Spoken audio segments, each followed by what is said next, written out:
নমস্কার, কেমন আছেন সকলে? আশা করি ভালো আছেন, আমরাও ভালো আছি। অরিত্রিয়ান মমে আপনাদের সবাইকে স্বাগত জানিয়ে আমি সোমা নতুন একটা ভিডিওর সঙ্গে দেখা হচ্ছে। আর আজকে আমি রেডি হয়ে বসে আছি, আর এখন বেজে ঘড়িতে পুরো 12টা।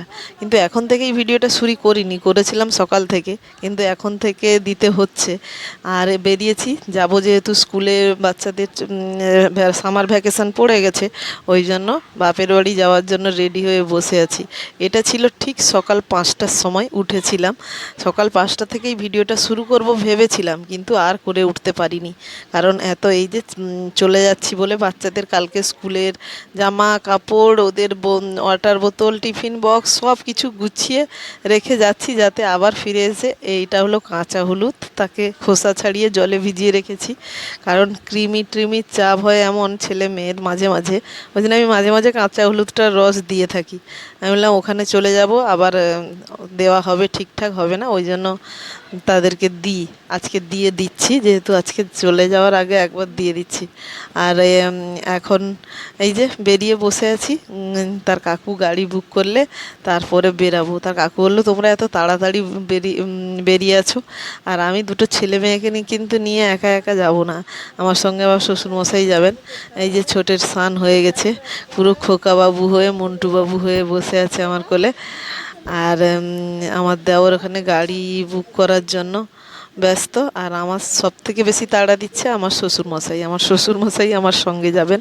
ব্যাগপত্র বের করে রেখে তারপরে বসে আছি, যা না বেরালে শুধুই তাড়া দেন। আর খেয়ে দিয়ে দুটো বেরালাম, যেহেতু বাচ্চা কাচ্চা নিয়ে বেরাচ্ছি, তো ওই জন্য খেয়ে দিয়ে বেরালাম। না হলে সেই সকাল থেকে বেরালে এখন যা রোদ্দুর। এই যে বলতে বলতে গাড়িতে বসে গেছি, শ্বশুরমশাই সামনে বসছেন, আর আমরা তিনজনে মিলে পেছনে। আমার একটু স্পেস থাকলে ভালো হয়, কারণ ওই দুজন তো কোলে কোলে থাকলে আমারই অবস্থা খারাপ। ওই জন্য বেশ ফাঁকা টাকা হয়েছে, লোকজন কম, ভালোই হয়েছে। সেখান থেকে বাসে বসে গেছি। এই যে শ্বশুরমশাই সাইডে, আমি পড়েছি মাঝখানে। আর যে কিনা সবসময় জানলার সাইড ছাড়া যেত না, সে কিনা আজকে দেখুন মাঝখানে পড়েছে। আর ছেলে মেয়ে এখন আমার জায়গা দখল করে নিয়েছে, দেখেছেন? ওর দুজনের হয়েছে একটা সিট, এখনই মনে হচ্ছে ওর দুজনেরও একটা সিট কম পড়ে যাচ্ছে, বুঝলেন?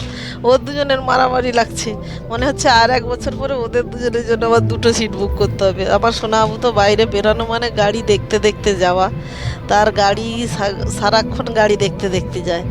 আর ইয়েতে গাড়িতে যখন বসছিলাম, একটা সিনেমা লাগিয়ে দিয়েছিল, কুছ কুছ হোতা হ্যায়। আর সেইটা দেখতে দেখতে যখন আসছিলাম না, পুরো যেন অন্যরকম মহল একটা তৈরি হয়ে গেছিলো।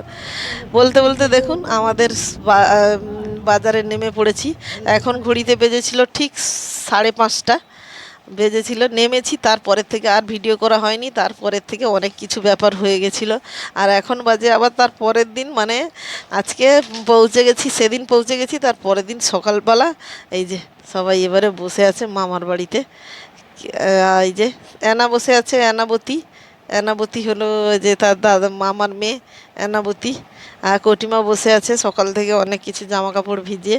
শ্বশুরমশাই আর মা দুজনে কিন্তু মর্নিং ওয়ার্ক করে এসে, বাবা মা শ্বশুরমশাই তিনজন চলে গেছিলেন মর্নিং ওয়ার্ক করতে।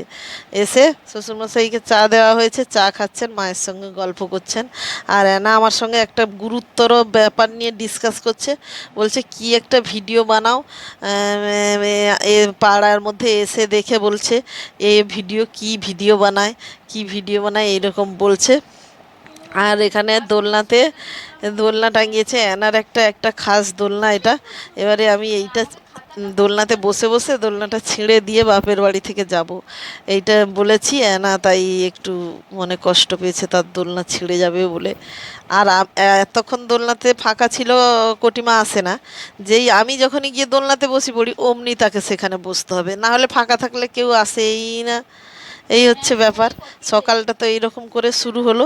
তারপরে কি করছি না করছি সবটা আপনাদের সঙ্গে শেয়ার করব। আর ভালো যদি লাগে অবশ্যই ভিডিওটা লাইক করবেন, কমেন্টেও জানাবেন কেমন লাগলো। সকালটা তো এইভাবেই কাটলো। আর সোনাবুর কিন্তু দেখা নেই, দেখুন এখন ঘড়িতে কিন্তু বেজেছিল সকাল 7টা। কটিমা 6টা থেকে উঠে পড়েছে, বাড়িতে কিনা 7টার সময় ওঠে। মামার বাড়ি এলে খুব তাড়া ওঠার, কেন জানি না। আর সোনাবু শুয়ে আছে তার মামার কাছে। আজকের মতো ভিডিওটা আমি এখানেই শেষ করলাম। সামার ভ্যাকেশনের প্রথম দিনের বাপের বাড়ির একটু ঝলক দেখিয়ে দিলাম। আরও পরে কি করছি না করছি সবটাই শেয়ার করব আপনাদের সঙ্গে। এখানেই শেষ করলাম। সবাই ভালো থাকবেন, সুস্থ থাকবেন, ছুটি সবার দারুণ